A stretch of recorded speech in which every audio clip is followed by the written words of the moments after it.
хора като вас да организират личен корпоративния си брандинг в Career Daily News. Организирах 800 истории на успешни хора, които да могат да ги разкажат и да мотивират останалите какво и как да правят в платформата, за да видят тя как се ползва.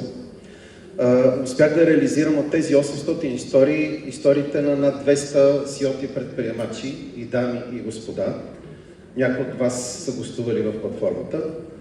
Водещи професионалисти от различни области, селебрити, актьори. Давам думата и на хора от всякакви възрасти, за да може да се види разликата в мисленето. Водещите на днешното събитие, илюстрирано веднага с тях как изглежда почката на интервю с сутрешния панел Виолета Мачева-Риколеско и Меги Димчева на сегашния, къде отида, не я виждам. Виждате отдолу въпросните неща, за които ви разказах преди малко.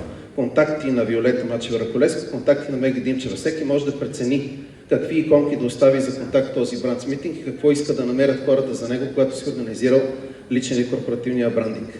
Виждате отдолу имената Виолета Мачева-Риколеско и Меги Димчева в хаштаг. Когато кликнете на тях, колкото статии имат вътре в тях, всичките могат да бъдат открити на едно място и да са организирани и структурирани.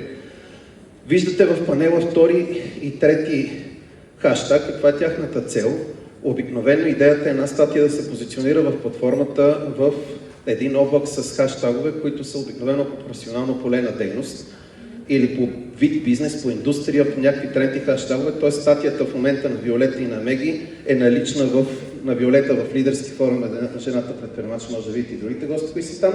На Меги Димчева, ако видите хаштага подкаст и личностно развитие, които съдържат и други статии, не само техните, могат да бъдат позиционирани и там. Т.е. вие с един материал може да позиционирате не само във вашия личен или корпоративен брандинг, но и да си изберете други хаштагове, които те да са видими. В момента